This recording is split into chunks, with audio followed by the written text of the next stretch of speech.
ઘણી પ્રકારના જે પીડિત પરિવારો છે સરકાર પાસે ન્યાયની અપેક્ષા રાખી રહ્યા હતા.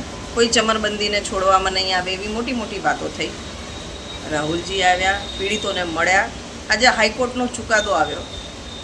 ચુકાદામાં સ્પષ્ટ કહ્યું છે કે તત્કાલીન મ્યુનિસિપલ કમિશનર એચ.એસ. પટેલ અને ડૉક્ટર વિનોદ રાવ આ માટે જવાબદાર છે.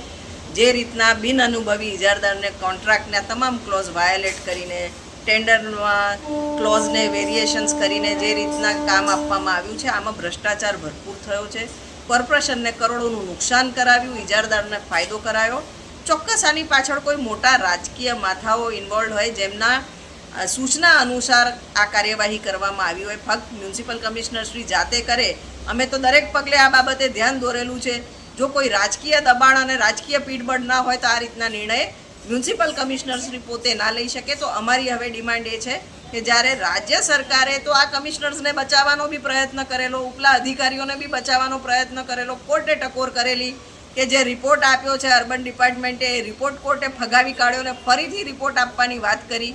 આ તમામ વચ્ચે સ્પષ્ટ થાય છે કે રાજ્ય સરકાર આમાં કોઈને બચાવવાનો પ્રયત્ન કરી રહ્યા છે. એ કયા વગદાર નેતાઓ હતા જેના કહેવાથી ને કોના ફાયદા માટે આખો નિર્ણય લેવાયો છે એ હકીકત બહાર આવી જોઈએ ને આ તત્કાલીન કમિશનર શ્રી એમના નામ બહાર પાડી શકે, એમની તપાસ થવી જોઈએ. એ બાબતે આજે અમે આપને રજૂઆત કરવા માંગીએ છીએ અને અમારી ડિમાન્ડ છે કે જ્યાં સુધી એ કયા વગદાર લોકો, કયા રાજકીય નેતાઓ આમાં સંડોવાયેલા હતા, ભારતીય જનતા પાર્ટીના જે રાજ્યનું વહીવટ છે અત્યારે કોણે બચાવવાનો પ્રયત્ન કરી રહ્યો હતો, કેમ આવા ખોટા રિપોર્ટ આપ્યા, એ તમામની તપાસ થવી જોઈએ અને સાચા નામો બહાર આવવા જોઈએ.